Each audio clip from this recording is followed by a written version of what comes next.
everyone. I'm Steve here again with Nicole, certified nutritionist, treats across state lines. Thanks for being with us, Nicole. Absolutely. Thanks for having me. Okay, you're going to get me going again. You always get me going. Peptides. Peptides, I'm really into peptides and coenzymes, NAD and so on. But we're going to talk a little bit about peptides.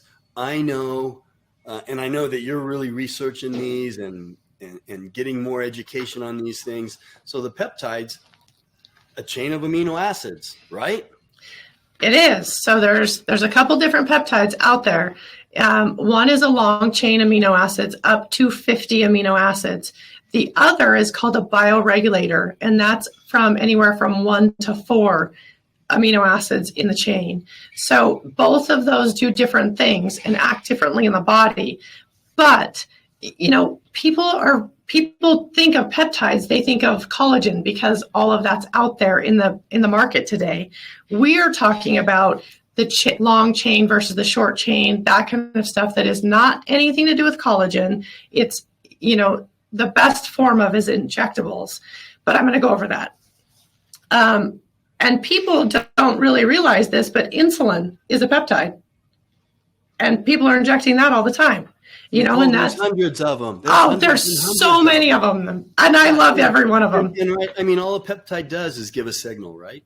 Yes. So that's exactly what it does, is it opens up the receptor in your body, which we have a problem doing that. The older that we get, our receptors kind of die off and they are not really rejuvenated. A peptide comes in and opens that receptor so that our body is willing to make new cells.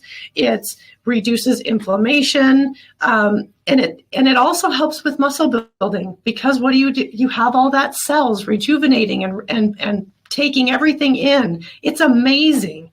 The 4 different ways you can receive a peptide is, number 1, a pill. You still have to break that down in the liver. You can do nasal sprays now. It's not as bioavailable as an injection.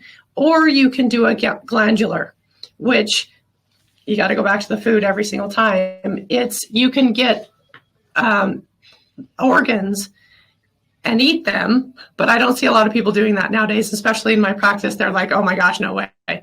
But you can also get that in a pill form. They do desiccated meat organs. And that's a good way to get peptides. But injectables are the number 1 way, because that just goes directly into the bloodstream and you get the best bang for your buck there. Mostly with an insulin needle, right? Yes, exactly. I do it.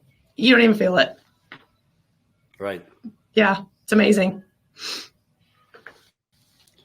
So, you're talking about the injectables. It bypasses everything. Yes. And we need to do more of these on peptides, because a question I have is 1 to 15 aminos, you said, or?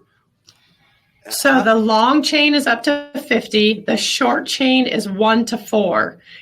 But yeah. How do you have a peptide that's only 1 amino acid? That's 1 free form amino acid floating around. Yeah. So most of the time, your short chains are going to be 2 amino acids together, but they start anywhere from 1 to 4. And that's just that potent amino is going into the body and opening up and awakening that receptor. So that's why they're so potent right now. And they're gaining traction in popularity, because it is the quickest way to reduce inflammation. It's the quickest way. You get a ton of focus off of them, that kind of thing.